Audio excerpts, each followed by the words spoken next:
You are now listening to The Couch on 24/7 Miami with your hosts, Chubby Dubby, Clem December, It's Clem. December, it's Clem time. and your boy Coleman. Coleman, I've had the most absurd nightmare. I was poor and no one liked me. Let's go. We'll do it live. We'll do it live.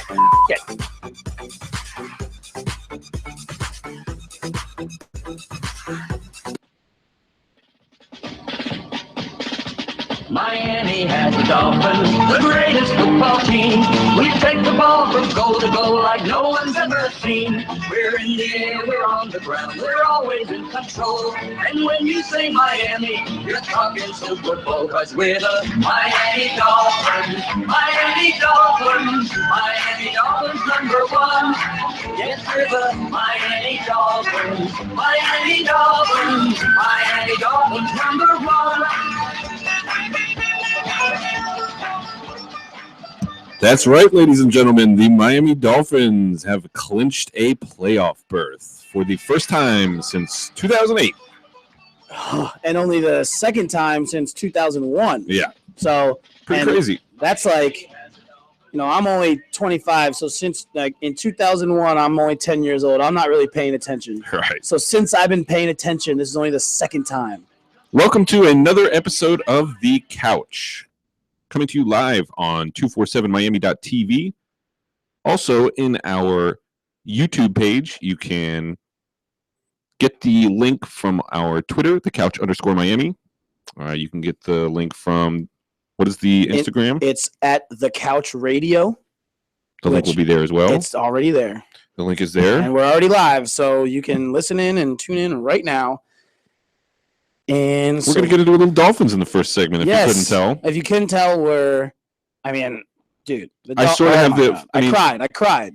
Coleman, I cried. I didn't cry. I sort of have the memory of a goldfish when it comes to like my takes on things. So I'm not sure if I said last week whether I thought they were going to beat the Bills or not. I don't know. Right. I can't remember that far. Right. It's been, 4 or 5 days? When you're spitting hot takes like we are, you can't remember all of them. It's hard to keep track, Yeah.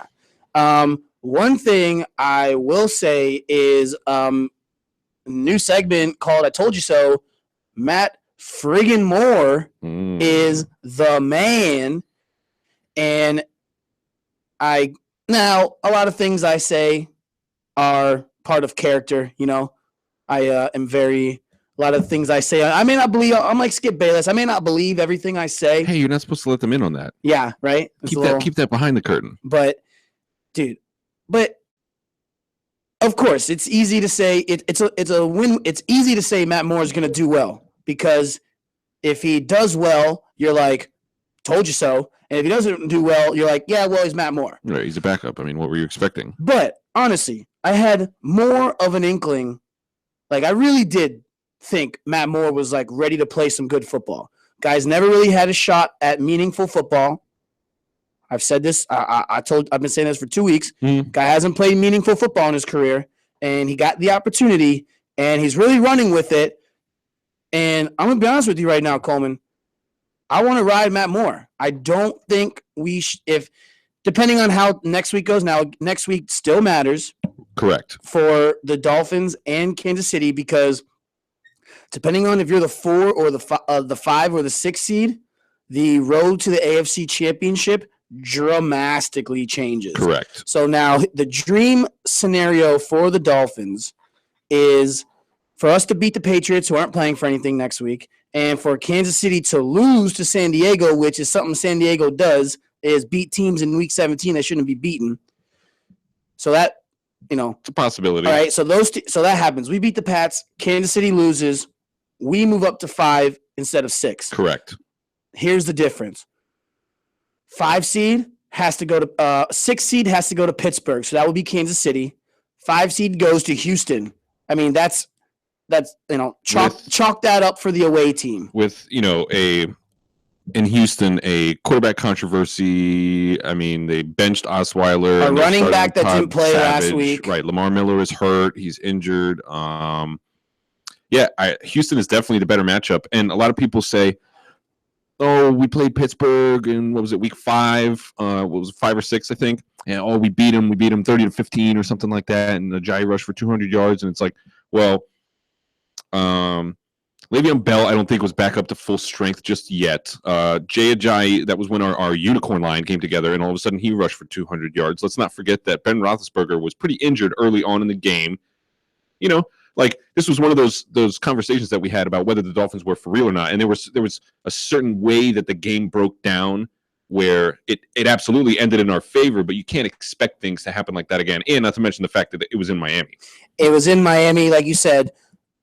Le'Veon Bell not at full strength yet. And that team's just on fire right now. Right. That team was struggling a little bit early on, but so we would get to go to Houston. Now, obviously, I think the Patriots are probably the Super Bowl favorites right now. I think so. They're definitely the AFC favorites, I would say. Right. But here's the dream scenario. So week 17 happens. We go to Houston. Kansas City goes to Pittsburgh. Kansas City beats Pittsburgh. We beat Houston. Kansas City goes to New England. We get to go to Oakland, who just lost their quarterback. Right?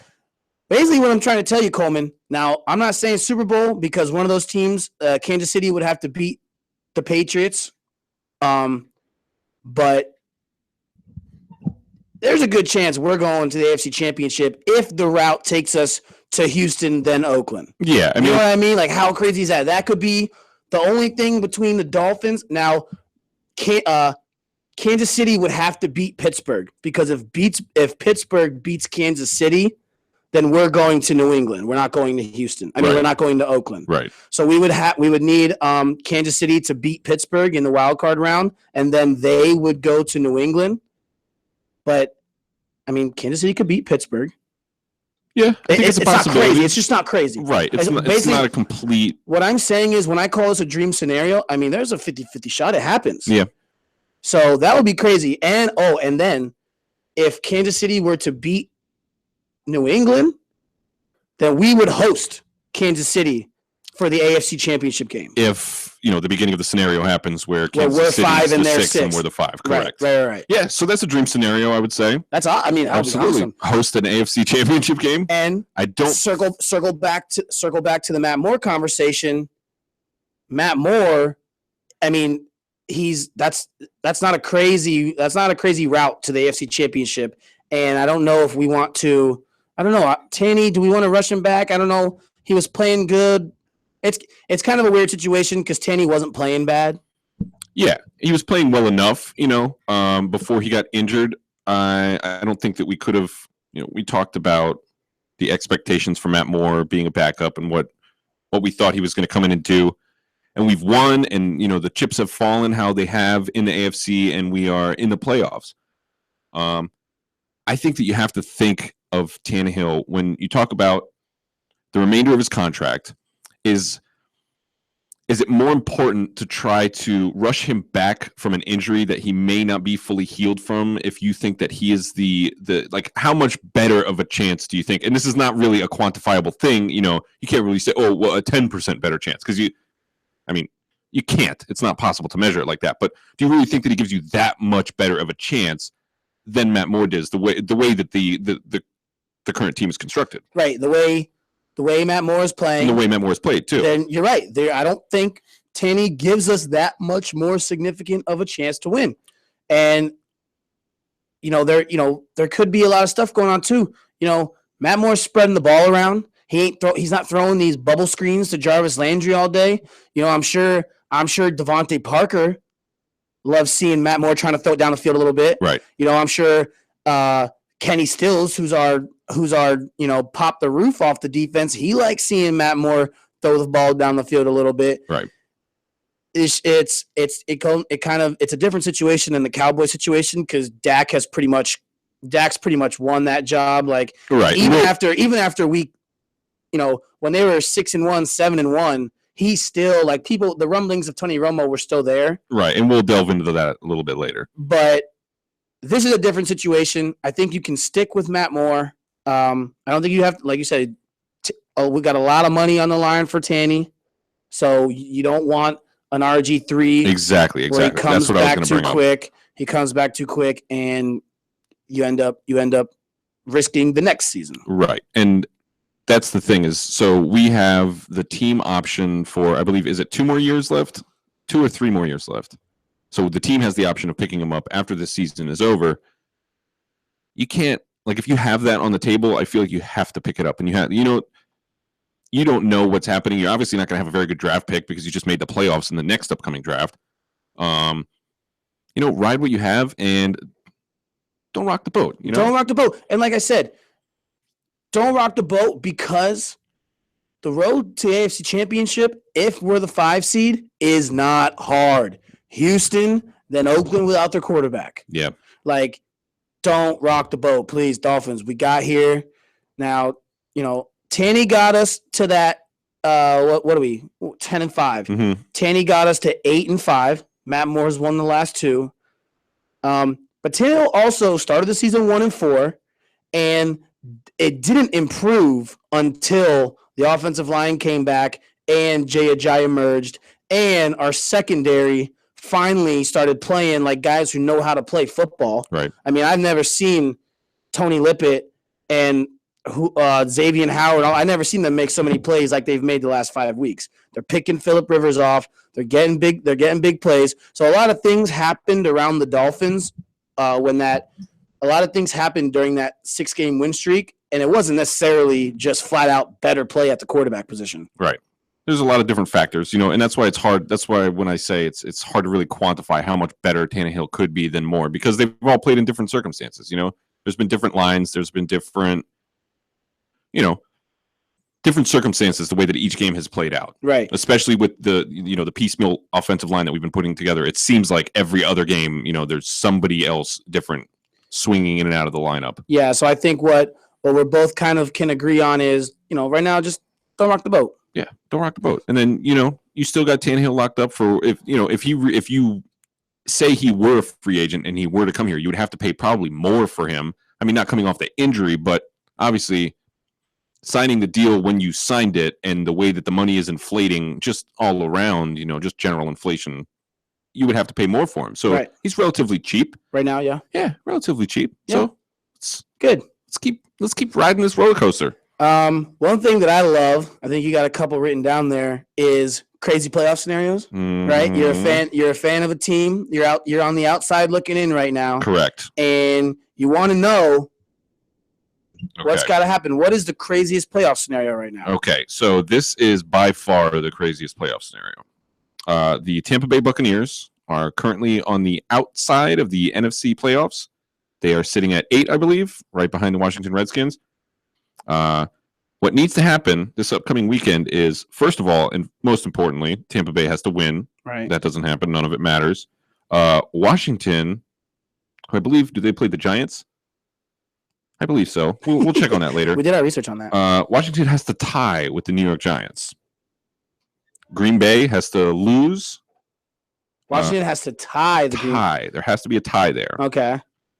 Tampa Bay would then, after those 3 things happen, would need to have a strength of victory tiebreaker over Green Bay. And the only way that they get that is if Tennessee, Indianapolis, Dallas, and San Francisco all win. Okay. Those shoot the strength of victory for Tampa above Green Bay because of, the common opponent strength of victory. I like it. So now we're going past straight up records. Right. And we're talking about who have you beaten? Who have they beaten? Exactly. I love it. I love it. In order to be able to do this, I mean, think about the kind of parlay you would have to do in Vegas, what the odds would be for the Bucs to make the playoffs. The Bucs to make the playoffs. So you're talking, you throw $100 on that probably pays out $100,000. It's got to be crazy. It might be more. We're talking about 1, 2, 3, 4, 5, 6, 7 different scenarios that absolutely have to occur. One of them being a tie. Right. It's like a 17 parlay and a tie. Right. Yeah. I saw something there. I saw something that was very interesting. Had you had the intuition 17 years ago to gamble on the Bills not making the playoffs for the next 17 years, that would have paid out. If you put $1 on that 17 years ago, the Bills would not make the playoffs for 17 years. $1 would pay out $6 billion because those were the odds. $6 billion. $6 billion. The odds of them not making the playoffs for 17 years, starting in 2000, because they were a relatively pretty good team. Start of the whole first half of the 90s. Right. And then, so yeah, I saw that. The odds of the Bills missing the playoffs for 17 straight years was like 1 in 6 billion. That's pretty crazy. That's pretty crazy. And then, so the rest of the playoff scenario, we discussed the AFC pretty much. Yeah. All six are locked. All 6 of the teams are locked, but the seeds aren't necessarily. Basically, I think if New England loses and Oakland wins, then they could flop potentially. So Oakland still could be the 1 seed. No, I think Patriots are locked up. Am I crazy? Yeah, it has to do with basically there's some strength of schedule stuff in there because they would have the same record. Yeah, they would have the same record, and they didn't play this year. Well, that's actually a little troubling for me now because I thought the Patriots didn't have anything to play for. No, they do. Okay, they still do. That's all right. We got more to play for than them. But the Texans are locked. The Steelers are locked. So it's basically the 1 and 2 seed could flip flop. And then the 5 and 6. The 5 and 6 could flip flop. Right. Then in the NFC, you have the Cowboys obviously locked it up. The Falcons are the 2 seed. I think that the NFC is a little bit more fluid. I think that if like so the Packers are sitting at the 4th seed right now. But I think if they win and the Falcons lose, they could potentially jump to 2. We've got a bunch of like tiebreaker scenario going on, stuff like that happens. I saw something where despite Detroit's loss last night, had Detroit won last night, they were going to clinch a spot. They lost, but they can still get in if they tie the Packers. Right. I saw or beat them. Okay. Well, then why even mention the tie? Because if they tie, they both get in. Oh, okay. I think if they but if they win, the Packers wouldn't get in? But if they tie, they both get in? I think this is great radio, by the way. We'll have to do our research on that, but it's very, very, very possibly that we have this completely and totally correct. Basically, the Lions and the Packers don't have it clinched. Where they're sitting right now, they're in the playoffs as the 6th seed and the 4th seed because obviously one is going to win the division. The Packers are 4th right now. Yeah, but Lions aren't in the playoffs. No, that's what I'm saying. The playoffs. Yeah, so they are not clinched yet. Right. That's what I was saying. Okay. Neither one of them are clinched. The Lions are sitting at 6. The Packers are sitting at 4. If that crazy scenario that I described before happens and Tampa somehow sneaks in, obviously one of them is going to get booted out. If the Lions win, then obviously the Packers lose and they overtake them for the 4 seed and the division. It's then what happens. So basically, it's what happens with the loser of that game, and that's what makes it so interesting if they tie. Okay. Right. I feel you. All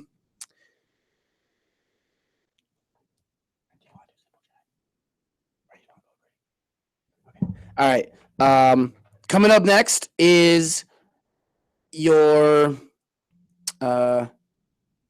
cheerleaders' favorite. We're talking football. Your favorite cheerleaders' favorite segment. Right? Oh, yes. Yeah, you like where I went with that? Yeah. Okay. Everybody knows you never go full retard. Goodbye, Mama. Now you can have ice cream in heaven.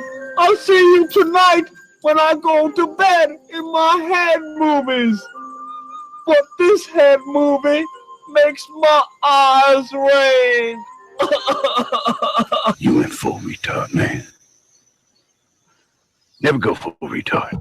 That is correct, ladies and gentlemen. And this is, like we said, all the ladies in the house favorite segment, except for this certain particular Simple Jack's mother, maybe. Yeah, she's probably not a big fan. This week's Simple Jack comes to us courtesy of WPTV.com out of Delray Beach, Florida. Going a little bit further north. Even though we're in Dunedin or whatever, but, we'll keep it north. Stay out of Fort Lauderdale for a little while. Authorities say a Port Lucie man is under arrest after texting his mother to remove drugs from his car while in the backseat of an ambulance. The 19-year-old suspect was initially involved in a one-car crash late last week off of West Atlantic in Delray and told investigators that he had been cut off by a truck. They later found out that he said maybe he was sleeping instead. Okay. Maybe. Okay. Palm Beach County Fire Rescue arrived at the scene, started to treat him, and while transporting him to the hospital, a paramedic actually saw him texting his mother to get a briefcase out of the back of his car. Investigators found the briefcase, which contained over 140 Xanax, a digital scale, a gram of marijuana, and a pipe. He was later booked into the Palm Beach County Jail on multiple drug charges. When interviewed, the suspect said he didn't agree with Big Pharma. So he's a people's pharmacist. Exactly. Oh, that's all it is. I mean, come on. He's trying to help. Listen, what's Obamacare? It's trying to give people affordable He's a person of the people. Exactly. Also, but maybe hide your phone while you're texting. Also, yeah, it's like I got cut off by a truck, or I was possibly sleeping. One and the same. Yeah, One and the same. And then, like you said, hide your phone. But also, ambulance guy, don't be a snitch. Yeah. That's you don't get paid. You're not a cop. You don't get paid for that line of work. Stay in your lane. You don't have to. Red and blue don't have to mix. Yeah, stay in your lane.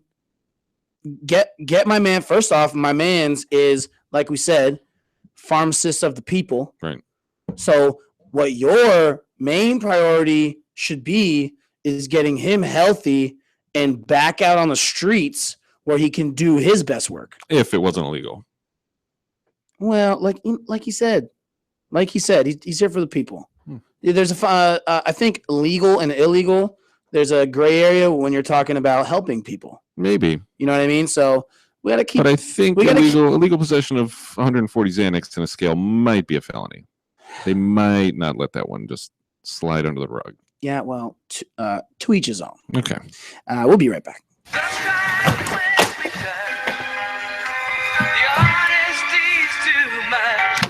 Les Grossman. We don't get money yet. Price now 100 million. You pay now or tomorrow Simple Jack die. Great. Let me get this down. 100 million. Oh, wait. I got a better idea. Stay tuned to The Couch on 247miami.tv. Instead of 100 million, how about I send you a hobo's cheese? Then you kill him. Do your thing. Skin the Go to town, man. Go to town. No. In the meantime, and as usual, go yourself. I'm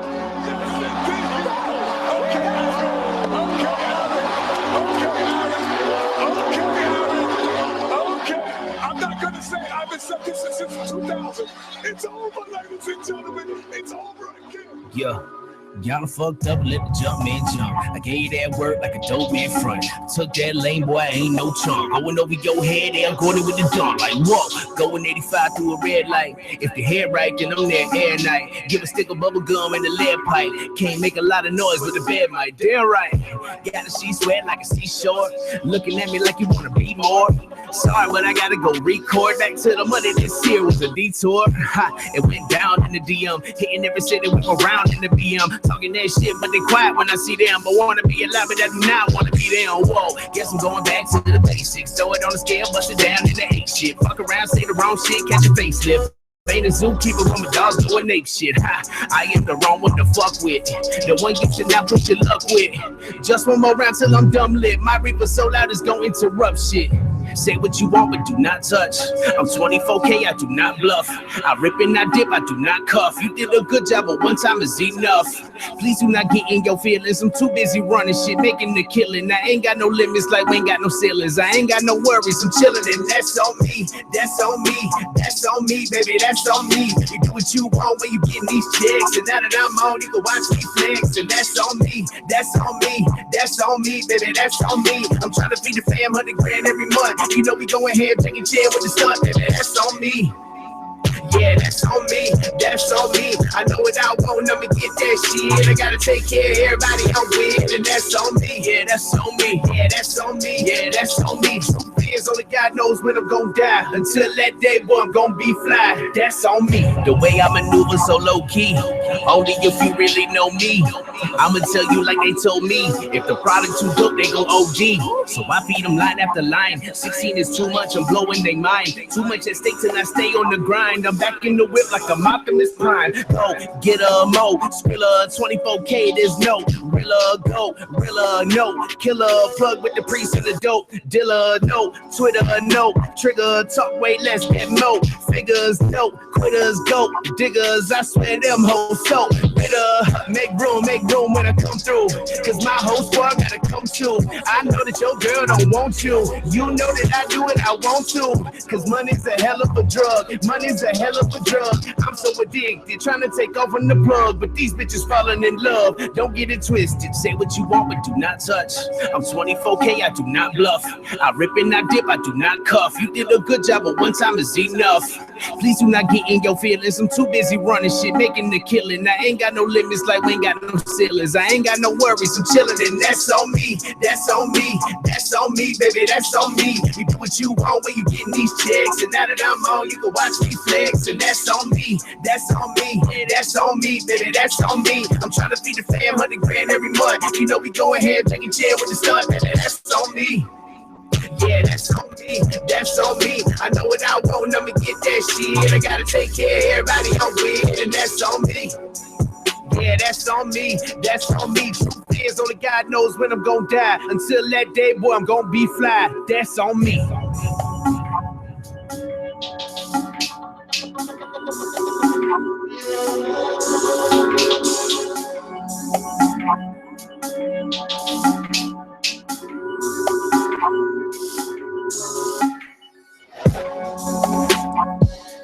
All right, welcome back to the couch. You are listening on live on YouTube on our YouTube channel. I think it's just the couch. You can find that link though on our Instagram page, which is the Couch Radio. You can also find that link on our Twitter feed, which is at the couch_Miami, and also on 24/7 Miami TV. Please, pretty please. Listen to what's trending now. Trending. Sorry, I didn't have the read in front of me. I was gonna make it up. Listen to Now Trending, news with a twist, every Monday 4 to 6 p.m. live on 24/7 Miami.tv.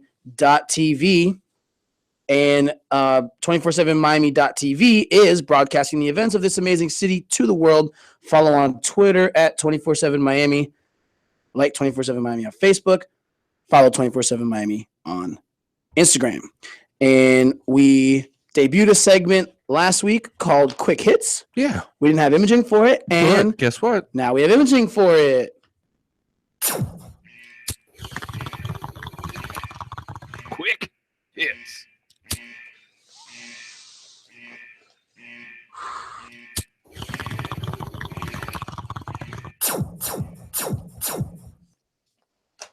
That's right. Quick hits. That's right. Quick hits. Like a little, just a not necessarily rapid fire session, but we're going to bounce around a bunch of different topics. But it's basically rapid fire with a different name. Yeah, but don't call it that. Which is what we do around here. One of them that we do a lot of things with different names. Yeah, exactly. It's okay though. It's okay. That's radio. One that we really wanted to get into, I could tell. I'm sure that you could tell because I was mouthing it to you before last segment. And it's pretty big news. It's within the Dolphins division.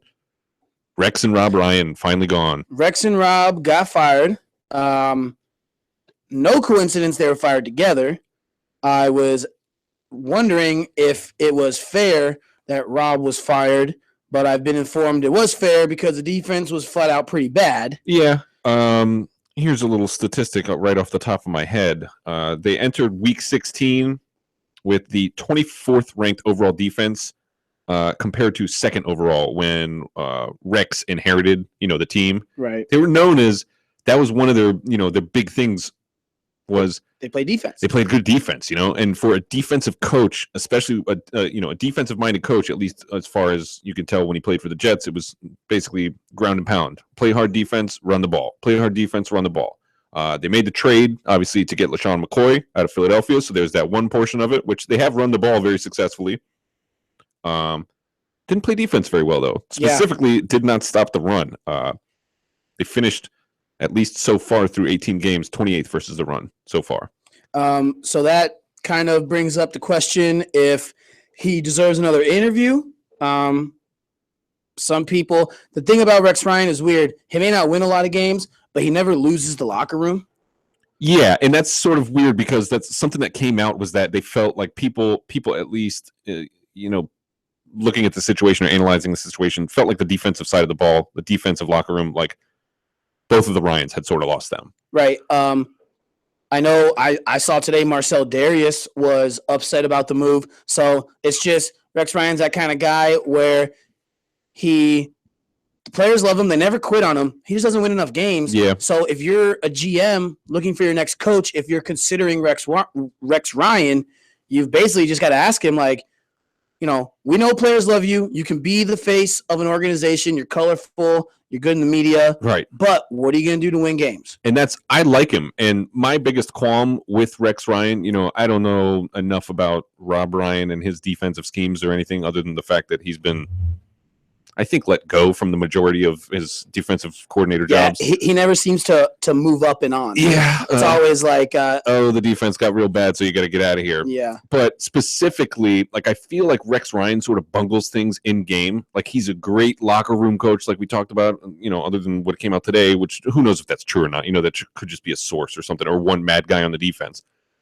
But specifically in the game that we saw on Saturday, so for the game-tying field goal, he was so preoccupied trying to ice Andrew Franks with like no time whatsoever left that he actually waited until the ball was snapped and didn't realize that there were only 10 players on the field. And then Buffalo only had 10 players on the field. Buffalo had 10 players on the field. Right. And then in overtime, Rex Ryan has to know the scenario that if you can't play for a tie here with 5 minutes left on the clock and you're punting, like, you got to go for it. You got to win this game because if you tie, you're eliminated from playoff contention, which means you're probably going to get fired. And he punts the ball away. And then what happens on the very first snap? Jay Ajayi goes like 60 yards. You know how many players were on the field for the Buffalo defense? Don't tell me 10. 10. Wow. So it's like these kind of things are the kind of things that, and that's, they said when the Bills said that there's the reason why they fired him, it's because it's like, come on, guy. Like, you can't do these kind of things. You know what I mean? And he does stuff like that. Like, you see him like mismanaging timeouts every once in a while, which people do. I mean, Andy Reid is a good coach and he mismanages timeouts all the time. Yeah, that's like what happened this Sunday. They played football, the sun came out, and Andy Reid mismanaged timeouts. Yeah, exactly. So the mismanaging of timeouts is not that big of a deal, but I mean, when the game's on the line and your job is on the line, exactly, like you said, when your job, you have to realize that your team's, the rest of this season is on the line, and you punt the ball away, basically playing for a tie. Next up is this is funny. This is not a visual medium, but it seems like the story of Derek Carr's life. I wrote down David Carr, and I had to cross it out and write Derek Carr. Yeah. But Derek Carr unfortunately suffered a broken leg against the Colts on Sunday. He's done for the rest of the year. Good news is broken bones aren't really like career threatening. Right. So that's not the issue. He'll just be out. There's not a lot of, there's not ligament damage or anything. You don't worry about joint damage. Yeah, you don't worry about an ACL repair, but at least as far as this season. But they are heading to a bye in the playoffs. They were legit Super Bowl contenders. They were possibly, besides the Patriots and the Steelers, possible locks for the AFC Championship. Yeah. You know what I mean? Like, that was a good team. They were playing good football, and Derek Carr got hurt, and that was honestly disappointing to see. Yeah, absolutely. Were you watching it live when it happened? I was not. I was watching it, and like you saw the play break down, and then the way that it happened afterwards. So he like sat up and kind of like reached behind his leg, which made everybody think that it was like a hammy or something like that. And he was mouthing something, and you couldn't really tell. And then when they went back in afterwards in the slow-mo, he was saying it's broken and started like motioning for the cart. Mm-hmm. And then when you saw the play, you see his foot basically get like stuck in the ground, and the defender sort of like twisted him while he was, being tackled. Unfortunate situation, obviously. Don't think that there was any intent there. I'm not a doctor, but it sounds like a lot of torque on that fibula. There was a lot of torque on the fibula. Yeah, and so, maybe too much torque. A little bit too much. Okay. So when he came up, the wrong direction, and obviously we found out that it was broken. So after Derek Carr, and that's unfortunate, but we'll see. Like we said, they still are playing potentially for the 1 seed. I am not certain I have all the faith in the world in Matt McGloin. Matt McGloin, yeah. And that kind of goes back to the possible easiness of the Dolphins playoff run. Right. Is if we can get that 5 seed, you're looking at Tom Savage and Matt McGloin. Right. And this I don't feel like this is a team where they're so good that they can overcome Derek Carr being out with Matt McGloin. I mean, I haven't seen Matt McGloin. I don't know. Right. And we're talking and we're talking about these two backup quarterbacks. Like we don't have our own backup quarterback, Matt Moore. Right. But Matt Moore is a different, it's a different beast than a one Tom Savage or a one Matt McGloin. We have we have more faith in him. We've seen the tape on him. Yeah, we've seen the tape. We've seen, and more importantly, we've seen W's. Okay, so the next one, we're going to get out of football here for a little bit. The Florida Panthers. Have you seen them recently in the news? So a gentleman that previously worked as the Stanley the Panther mascot was fired last April for stealing money from fans and having an attitude problem. But he says that he was actually fired for his disability.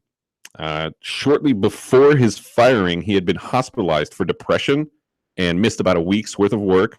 And he said that when he got back is when all the stuff started. They started giving him problems. They started telling him that he was stealing things from fans. I mean, I think that's kind of something that you could probably prove. I'm not sure. Yeah. But I don't know how you make that up. But yeah, I mean, how do you prove or disprove that? I mean, it seems pretty...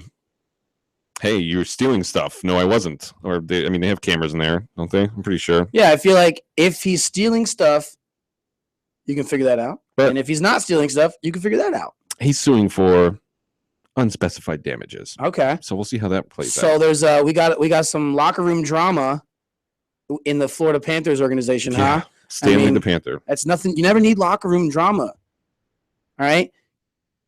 Keep your mascot healthy.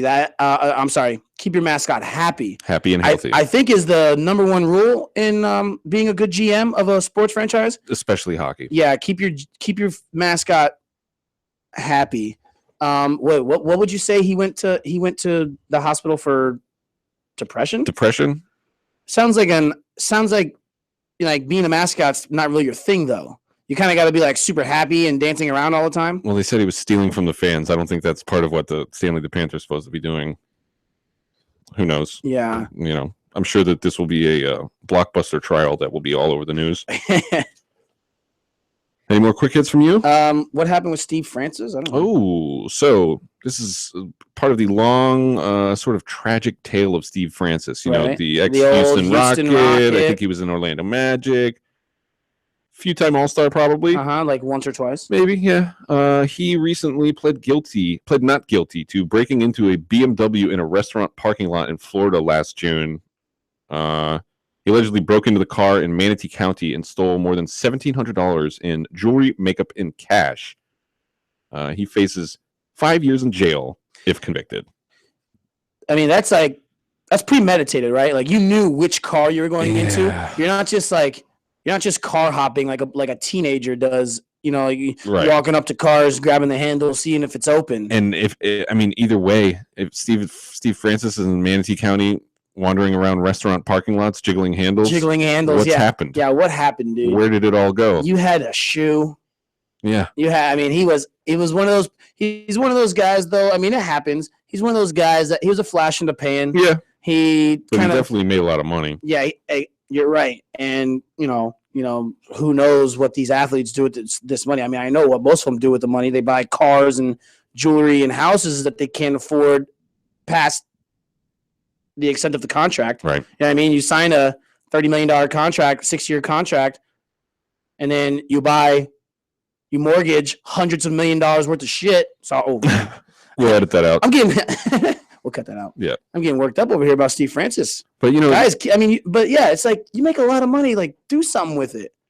Your nickname is Stevie Franchise, and you're breaking into a car in a parking lot in Manatee County and stealing makeup. At least get it together. At least it's a BMW, and he's not like trying to get into like a Pontiac Grand Am or something. They didn't say what year it was. I mean, yeah, that's true. Yeah, I don't know.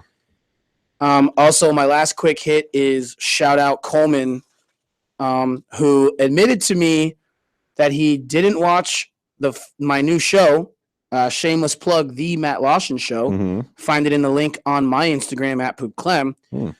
Shout out Coleman, who admitted to me that he didn't watch my show, but he did click the link so that I would get the view. Mm-hmm. So you have no idea how appreciative of that. Hey, gotta drive the views. You know what I mean? Matty page views. That's, you know what I mean? Didn't have the time to sit down and watch it, but I got to get the page views in. But get the page views in. Get that click in there. So shout out Coleman. What about, we got one last little quick hit here. Is it R.I.P. Carrie Fisher? No. Oh, but R.I.P. Carrie Fisher. Yes. Leia. Rest in peace. Okay. Tragically, 2016. Right. Claims another life. Yeah, right. It's like we're almost there. The Cowboys owner, Jerry Jones, came out today.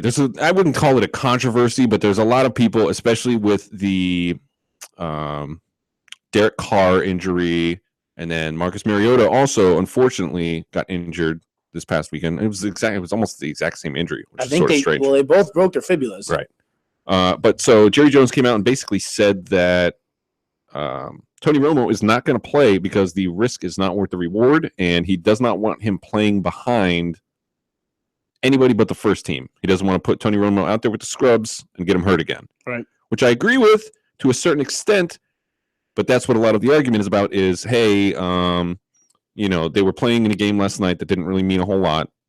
Dak took every single snap. He kept the starters in for a lot of the game. I was actually happy that they did because Dez Bryant coming through, had a little bit of a financial benefit to my situation. Right. But it's weird. Like, what do you think? Do you think that they should, that for instance, they're going to be playing the Eagles again this upcoming week in another meaningless game? Well, first thing I think of is it sounds like you don't want to play your backup because of risk of injury, but let the starter who's gotten you to 13-2 trot out there. Exactly. Right? So that's a little weird. Right. Second off, we were talking about how Tony Romo is under contract still for 3 years. Yeah. So if the plan is to move forward with Dak Prescott, which I think we can all pretty much see the tea leaves there, then you'd have to assume they want to move Tony Romo because he's got a lot of money on your books. Right. So that's where I can see the preservation is no one is going to trade for a hurt quarterback. Right. So if Tony Romo gets hurt in this last game, nobody's trading for him, or you're not getting anything for him. Right. So it's kind of like, do you preserve the guy that you're going to need to trade, or do you preserve the guy that you need to be healthy in the playoffs? But, kind of think of it like this. If they're like, oh, shoot, if Dak gets hurt in week 17, we'll just go to Tony. Yeah. But if Tony gets hurt in week 17, we can't trade him. Right. So, and maybe that's where the sort of ambiguous statement of the risk is not worth the reward. He didn't exactly say like just in the football field. You know what I mean? He basically was saying the risk is not worth the reward. Like, hey, I'm not going to injure this $25 million piece that I could trade away to a number of franchises in the offseason. You know what I mean? Right. So I think that because there's a lot of people calling for what's the coach? I forget what the coach of the Cowboys. Jason Garrett. Jason Garrett. A lot of people saying, you gotta sit Dak Prescott down. You gotta get Ezekiel Elliott out of there. Jerry Jones doesn't want that to happen, and Jerry Jones, we all know, is sort of playing the puppeteer, right, for the most part. Yeah. Think that's it for quick hits? That's it for quick hits. All right. And we will be back next with a little earth-shattering news. Bunch of segments. We got a couple segments going on. Yeah, we'll see you guys in a couple minutes. Yeah, a couple minutes.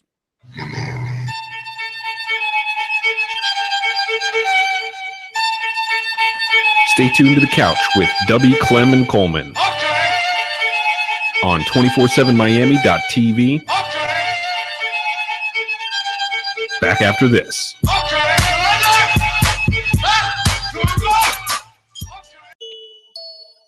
Yeah. Can you see now? Can you see now? No, really, my stepmom's not. I'm playing Freddie Mercury, shaded like some curtains be. And my fate is certainly, I need the money urgently. All I see is green and green around me like a nursery. Currently, a little bit of spitter, that's that currency. Tell me how you heard of me, how on point the verses be. I'm not the best, but virtually, I'm grinding like a worker bee. Chick be out of mind, she thinks she finna get a purse from me. Like she the one that's in here putting in this work for me. I put lyrics on wax, that's my heart and my soul. Let go of the past, surprise how far you can go. Not saying it's facts, that's just what I've been told. Didn't say it, you asked, I just thought you should know. And I ain't got no time for a hater. Can't feel you like I'm smoking on the vape, like smoking on the vape. And I ain't got no time for a boy talking down, use a motherfucking faker. Use a motherfucking faker. Can you see now? Can you see now? Can you see it? Yeah. Can you see now? When you see me, baby, don't be acting see now. Can you see now? Can you see it? Can you see now? Can you see now? When you see me, baby, don't be acting see now. What the status of it? What the lick read? I make magic of these lines, Roy and Siegfried. I never backed it on the bus, I was a big dweeb. Now I get on tracks and I just bust should be in big leagues. Had to get my mind and money right, so glad I went to school. Plus it taught me how to handle blues, become a man and rule. Ran the campus even when I panicked about finances. Never thought the lowest standard, it's a chance that I've been granted. I swear I go so hard. That's that shit they don't like. And I swear yo girl so soft. That's that bitch I won't wipe. So peculiar is my whole life. I'm familiar with them strobe lights. I got 7 bottles and 6 mollies for 5 days. It's like 4 nights. Okay, MySpace but no website. My time, get your clock checked. I'm shit-faced for my next flight. I board the plane with that pop breath. When I open my hammered eyes, I got a hand job in my backpack. I hope my bitch ain't camera shy, cause I give her something to look back at. Like, can you see now? Can you see it? Can you see now? Can you motherfucking feel it? Can you see now? Can you see it? Can you see it? When you see me, baby, don't be acting see now. Can you see now? Can you see it? Do you see now? Do you see it? Can you see now? Can you see it? When you see me, baby, don't be acting see now. Trunk full of beat, ride to the beach, bomb like the Middle East. I got killers in the street. Trunk full of beat, ride to the beach, bomb like the Middle East. I got killers in the street. Trunk full of beat, ride to the beach, bomb like the Middle East. I got killers in the street. Trunk full of beat, ride to the beach, bomb like the Middle East. I got killers in the street. Yeah, yeah, baby, don't be acting see now. Yeah. Can you see now? Can you see it? When you see Big Jensen, don't be acting see now. When you see me, baby, holla at a pro. When you see me, baby, holla at me, boy. See me when you see me, baby. When you see me, baby, holla at your boy. Say holla at your boy. Can you see now? Can you see now? See now? Can you see now? See now? Are you the #1 draft in the league now?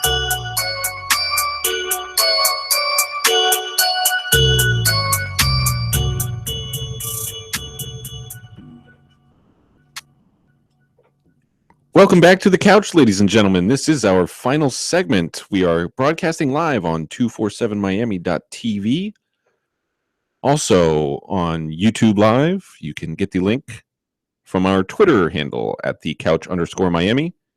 And also from our Instagram, the link in the bio of @thecouchmiami. The Couch Radio. The Couch Radio. Yeah. Would be helpful if I knew the name of that. Coming up next, we have one of my favorite segments. This segment is brought to you by BeastDFS.com, your one-stop shop for daily fantasy analytics. The BeastDFS contains critical, valuable, and insightful information necessary when creating daily fantasy lineups in the NFL and NBA. Go to BeastDFS.com and download your copy of the Beast Junior for free today. BeastDFS.com. And now, Glass Half Full with Matt Lawson. All right. Very excited for this one. I'm going to provide you with some good information. Okay. Based on the research I've done on this. And so one thing that's absolutely awful is going to Sawgrass Mills Mall. Would you agree? Oh, yes. The worst. Absolutely. Especially around Christmas time. I refuse. Refuse, right? Like I do my Christmas shopping pretty much in CVS, a.k.a. I'm the gift card king. Yeah. So I stay away from Sawgrass Mills Mall at all costs. It's not even just Christmas time, all the time now, because Sawgrass Mills Mall is getting so big. They're adding on all the outside shopping and garage parking, and it's getting huge. It's crazy over there. You know, there's too many people.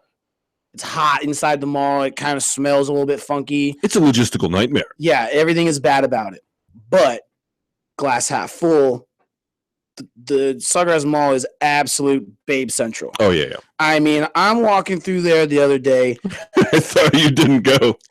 Well, I mean, you got to go sometimes. Yeah, it's true. You can't avoid the mall at all costs, but you try to at most costs. Mm-hmm. But anyways, yeah, dude, I'm walking through that place, and first off, the kiosks. It's like the interview process for that is model. Like you've got to be a 10. You've got to be like at least an 8, right, to work to be one of those chicks at a kiosk. Then it's just foreign chicks walking around Most of them look like they're with sugar daddies. Most of them are like these gorgeous foreign chicks with like that are like 6'3", walking around with like some guy that's like 5'10" with like 8 finger rings on. But literally, Sawgrass Mall is absolute babe central, and it sucks going there, but at the same time, it's like it could be good. It's a pain, but it's not a pain to the eyes. Yes, it's easy on the eyes, hard. It's a nice, hard on the heart, easy on the eyes. A nice little cornucopia of just beautiful women. And like I said, you get Latin women are there, all different cultures. European, some beautiful like blonde, like Dutch-looking women. It's crazy. So that's glass half full. Okay. All right, glass half full. Sawgrass Mills is the worst, but babe central. Yeah. Got another segment coming up. This one is also very informative. We've got not only do we have some news for you, but it's possibly earth-shattering. Earth-shattering news. Why is that imaging so loud? Possibly eardrum-shattering news. But, this sounds similar to one of the segments that we may have done a couple of times during the show, as far as, like, we play a little imaging and then read something that sounds to be some sort of news. Right. But, hey, guess what? It's different. No, it's different. Totally different. Okay? This has nothing to do with sports. Paul Wall and Baby Bash were arrested in Houston during a drug raid over the weekend. According to reports, the two were arrested along with 8 others at their residence and charged with felony manufacturing and or delivery of a controlled substance. Wow. That is earth-shattering. You're telling me Paul Wall caught drug charges? Yeah, it's pretty crazy. Wow. Who would have thought? Who would have ever thought that? They were said to have large amounts of marijuana and dabbing material and paraphernalia. Right. I read that in Texas, the dab, the oil or whatever, yeah. That's a felony. Yeah. Yeah. Which so that's Texas, get it together. That's why they caught a felony charge. They appeared in court today. They were ordered random drug test and alcohol testing while the case moves forward, but they didn't actually enter a plea. And there was apparently a little bit of a scene in the courtroom because obviously Paul Wall and Baby Bash are not going to pass any drug tests. Just got arrested this weekend for, the heavy amounts of marijuana and dabs. And I saw that Paul Wall told the judge he admitted to what he might fail for. Right. And it was a list. Yeah. It was a list. He's like THC, codeine, hydrocodone, all this stuff. Right. And they're like, I mean, honestly, what's the point of even testing the guy if he's telling you that he's going to test positive for the book? Yeah. Baby Bash told her, though, they'd only find weed. Only marijuana. Yeah. Right. So that one is believable. Well, I mean, good luck to them. Okay. Another segment. This is not really a segment. This is just an on-the-fly little segment that Matt just came up with. I just came up with this segment. It's called Okay, Kevin Durant. So I found 2 quotes from Kevin Durant today. I'm not sure the timeline of the quotes, which one he said first. Okay. They might have even been in the same interview. But is it safe to assume they're all stemming from the Cleveland Cavaliers Golden State Warriors matchup on Christmas Day? More particularly the final play. Okay. So again, not sure which sentence he said first, but they're very contradictory. He says, we lost that game. I think it's BS the NBA throws the refs under the bus like that, in reference to the final 2-minute referee report. Okay. And I didn't read the referee report, but based on that quote, it sounds like the NBA said there should have been a foul call there. They did. Okay, they did say that. There should have been on the final shot, there should have been a foul called on, I believe, Richard Jefferson. Kevin Durant. Right. So he says, we lost that game. I think it's BS the NBA throws the refs under the bus like that. Taking responsibility like a man. Take your lumps. But then he said, oh, no. I would have hit that shot if he didn't trip me. they ain't giving us that call at their crib. Oh. So now you're saying, wait. It is the ref's fault, though, because you're saying the ref should have made that call. Now I have to take away my good job, buddy. Oh, man. Almost a good job, buddy. Oh. Well, come on. Okay, Kevin Durant. Yeah. And we've only got a couple more minutes left of the show. So we're going to play a game. I'm going to play a game with you. I thought Manny was going to be here today. Okay. So this is maybe not so much fun with just one person. It would have been more of a little competition. But it'll be better than if we just sat here quietly on our hands. For 2 minutes, yeah. Okay, so it's called Guess the Mascot. These are all teams in bowl games. Don't worry about referring to that paper because there are no mascot names on that paper. Oh, I was going to try to cheat and use the helmet to... You know what? Fine.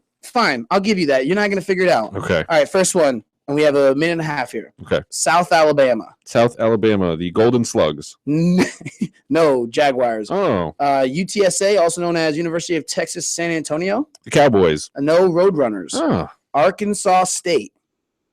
Arkansas State are the Red Wolves. They are the Red Wolves. Okay, 1 point. You know why I know that? Because I went to the bowl game. Oh, okay. Old Dominion. The Old Dominion Locomotives.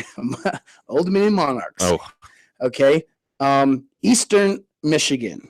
The Eastern Michigan Sparrows. Close. It is a bird of flight. It is a bird. Ospreys. And it's the Eagles. Eagles. Okay. All right. Got 2 more here for you. Louisiana Tech. The Louisiana Tech Gold Miners. Bulldogs. Oh, so close. Close. There is a Miners, though, and I thought it was when I was looking these up, I thought UTSA was going to be the Miners. I think it's UTEP. UTEP, that's it. Texas El Paso. Okay. So it's in Texas. Hey, I know one. And last one. They may not be in a bowl game, though. North Texas. The North Texas Armadillos. The North Texas Mean Green. Oh. So 1 out of 6 there, Coleman. Pretty good. Your mascot percentage, batting average ain't great. That's okay. We'll work on it. This has been The Couch on 247miami.tv and on YouTube. Find the link in our Instagram at The Couch Radio. Find the link on our Twitter at @TheCouch_Miami. And I've been Matt Lawson. He's been Coleman. Thank you very much. Later. APE music, baby. Holla out. When you see me, almost perfect and shit. Almost perfect and shit. Next to it. Look. Okay. A mic ain't shit when a booth next to it. A booth ain't shit when a stool next to it. In the race, I got my running shoes next to it. Better cross the finish line before these haters start moving. Word of Benny Bands, that's my stuff, let's do it. APE, FNF music. Hey, mixtape number 2. Hey, baby, let's do it. Don't say my name unless I'm sitting next to it. Hey. Cool breeze, last day of summer shit. Coals on the tea, switch it sweet to my upper lip. Puff a bit, pass it to my bro like bop it. And roll another up cause I don't feel like stopping. I used to change apartments with my mom around the city. And now the boys regarded as the bomb around the city. People hear my name and know the song around my city. But I never wanted favors to put on around my city. From downtown to Dania Pier, everybody recognize me cause my name spelled weird. I spend a lot of time at Rusty's, but it's stainless steel. And Shenandoah is still a must, but it's a dangerous feel. Let's go.